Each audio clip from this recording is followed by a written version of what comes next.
Hello family, thank you for joining me yet again to discuss ethics in our Sisterhood of the Moon tradition. This month we have arrived at point 6 of our code.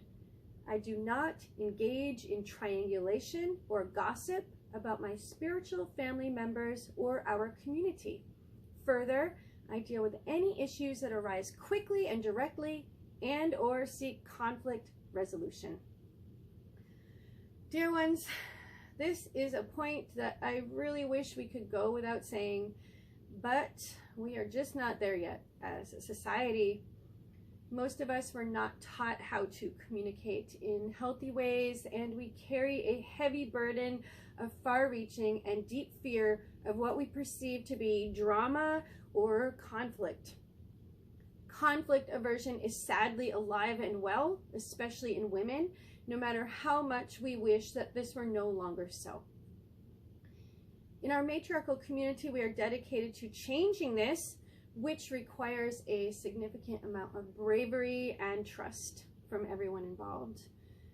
It is just so easy to slip back into patriarchal ways of being, such as talking about others behind their backs, because we're afraid of what might happen if we dealt with things directly.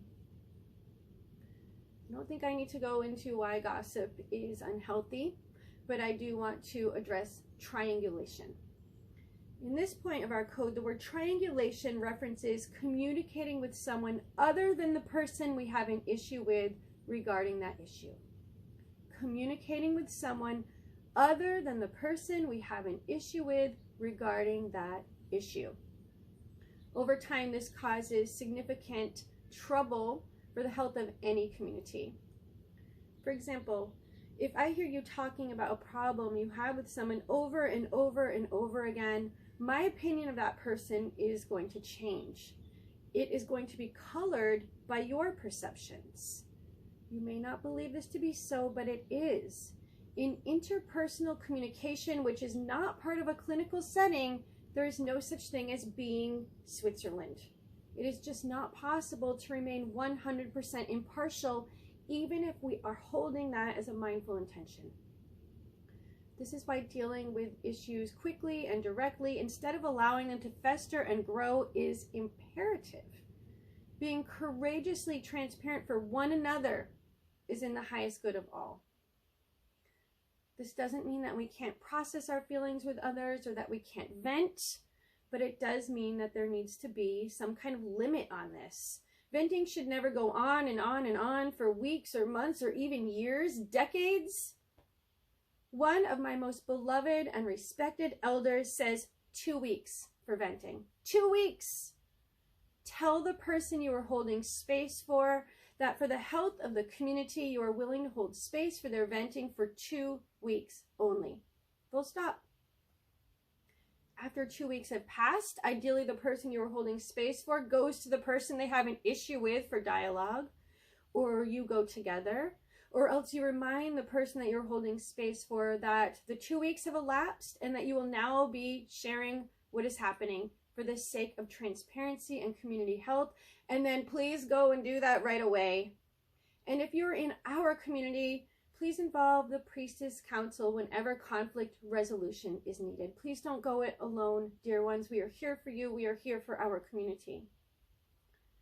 The wonderful Martha Beck writes, social scientists tell us that transparency is a crucial condition for healthy families, teams, or governments. But this level of integrity requires a particular kind of courage, the willingness to be seen as we are. The willingness to be seen as we are. To fully inhabit the wholeness of our truth, to truly feel and know and believe that we belong, we need to allow ourselves to be seen as we are. And this circles us back to the third point in our code that we talked about in December, dear ones. For the health of the collective, we must each take full responsibility for our own truth and the loving, compassionate expression of it. And that's going to look different for each of us, and there's nothing wrong with that. I am requesting your bravery, beloved ones. I am requesting you to be you, for you to own and speak your truth, And to do this not only in service to yourself, but in service to your community and our shared vision of a better world. If there is an issue, please speak to it. If you are afraid to do it alone, please come to the priestesses. Above all, please deal with problems quickly, directly, and transparently. I know this is a huge leap for many of us, but please trust that the ground will rise up to meet you when you jump. The world will not end if you speak what is real for you.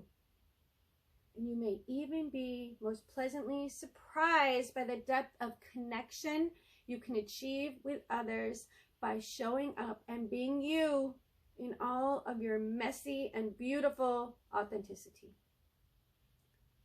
I do not engage in triangulation or gossip about my spiritual family members or our community.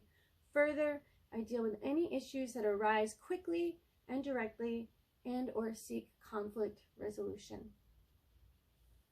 Thank you for joining me again, beloveds. I would love to know your thoughts. I always want to hear your thoughts, so please share them below in the comments. And I will be back in May to discuss point 7 of our code, which addresses open and honest communication. I'm Lady Jesamyn, High Priestess of Sisterhood of the Moon, and I am so grateful for your willingness to walk this path with me. Blessed be.